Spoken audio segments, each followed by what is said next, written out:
खून की नदियां भी बही और बनने के बाद न तेलंगाना उत्सव मना पाया, न आंध्र उत्सव मना पाया। एक कटुता के बीज बो दिए गए। अच्छा होता उसी उमंग और उत्साह के साथ हम तेलंगाना का निर्माण करते।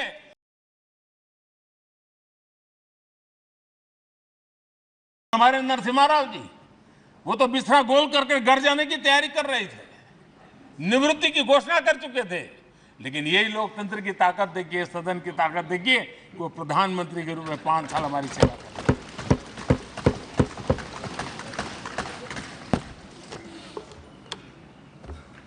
आदरणीय अध्यक्ष जी,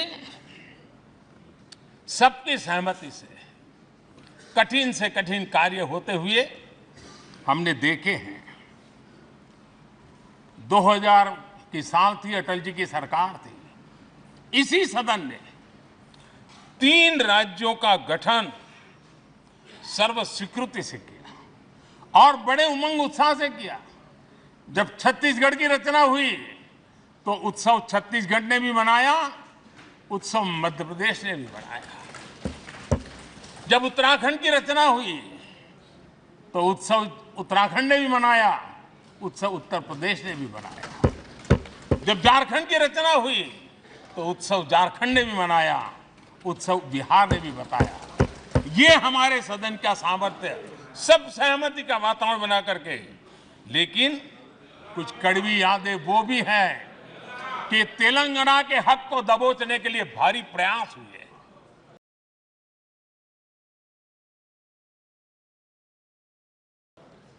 खून की नदियां भी बही और बनने के बाद न तेलंगाना उत्सव मना पाया, न आंध्र उत्सव मना पाया।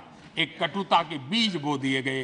अच्छा होता उसी उमंग और उत्साह के साथ हम तेलंगाना का निर्माण करते।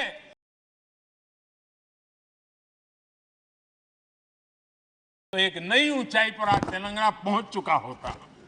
आदरणीय अध्यक्ष जी, संविधान सभा ने,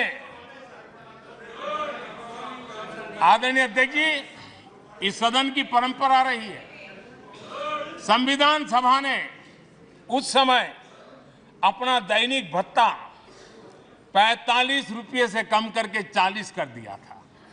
उनको लगा हमें इसको कम करना चाहिए।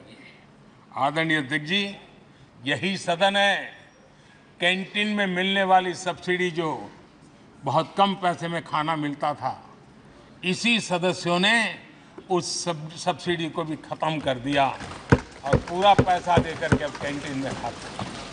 आदरणीय अध्यक्ष जी, कोरोना काल में जब जरूरत पड़ी तो यही सांसद जिन्होंने एमपी लेड फंड को छोड़ दिया और देश को इस संकट की घड़ी में मदद करने के लिए आगे आए। हमारे नरसिम्हा राव जी, वो तो बिस्तरा गोल करके घर जाने की तैयारी कर रहे थे, निवृत्ति की घोषणा कर चुके थे।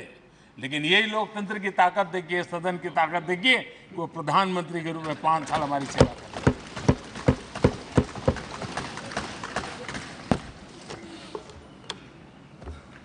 आदरणीय अध्यक्ष जी, सबकी सहमति से कठिन कार्य होते हुए हमने देखे हैं। 2000 की साल थी, अटल जी की सरकार थी। इसी सदन ने 3 राज्यों का गठन सर्वस्वीकृति से किया और बड़े उमंग उत्साह से किया। जब छत्तीसगढ़ की रचना हुई तो उत्सव छत्तीसगढ़ ने भी मनाया, उत्सव मध्य प्रदेश ने भी मनाया। जब उत्तराखंड की रचना हुई तो उत्सव उत्तराखंड ने भी मनाया, उत्सव उत्तर प्रदेश ने भी मनाया। जब झारखंड की रचना हुई तो उत्सव झारखंड ने भी मनाया, उत्सव बिहार ने भी बताया। ये हमारे सदन का सामर्थ्य, सब सहमति का वातावरण बना करके। लेकिन कुछ कड़वी यादें वो भी हैं कि तेलंगाना के हक को दबोचने के लिए भारी प्रयास हुए।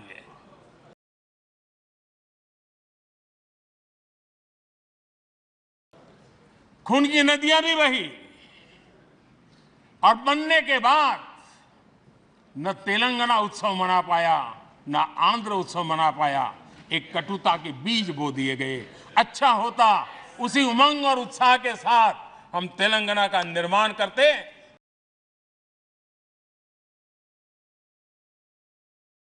तो एक नई ऊंचाई पर आज तेलंगाना पहुंच चुका होता। आदरणीय अध्यक्ष जी, संविधान सभा ने आदरणीय अध्यक्ष जी, इस सदन की परंपरा रही है।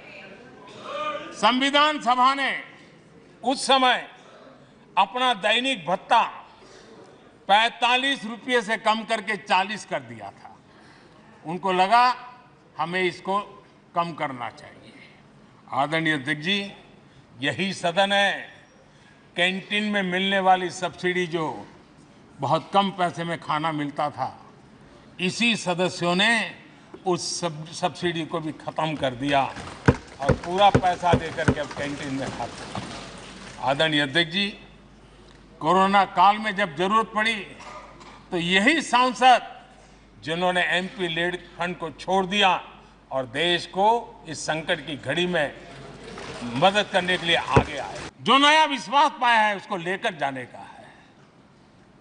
बहुत सी बातें ऐसी थी जो सदन में हर किसी की ताली की हकदार थी, लेकिन शायद राजनीति उसमें भी आड़े आ रही है। नेहरू जी के योगदान का गौरव गान अगर इस सदन में होता है, कौन सदस्य होगा जिसको ताली बजाने का मन न कर जाए। लेकिन उसके बावजूद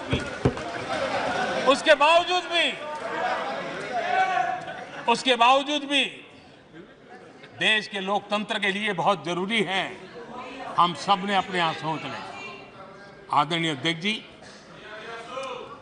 मुझे पूरा विश्वास है कि आपके मार्गदर्शन में और इस अनुभवी माननीय सांसदों के सामर्थ्य से हम नई संसद में जब जाएंगे तो नए विश्वास के साथ जाएंगे।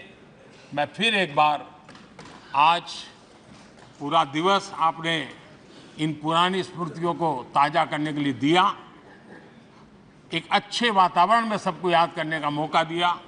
इसके लिए मैं आप सबका, आपका हृदय से आभार व्यक्त करता हूं और मैं सभी सदस्यों से आग्रह करूंगा कि अपने जीवन की ऐसी मधुर यादों को यहाँ हम जरूर व्यक्त करें, ताकि देश तक पहुँचे कि सचमुच में ये हमारा सदन, ये हमारे जनप्रतिनिधियों की गतिविधि सच्चे अर्थ में देश को समर्पित है, इसका भाव लोगों के तक पहुँचे। इसी एक अपेक्षा के साथ मैं फिर एक बार इस धरती को प्रणाम करता हूँ, इस सदन को प्रणाम करता हूँ।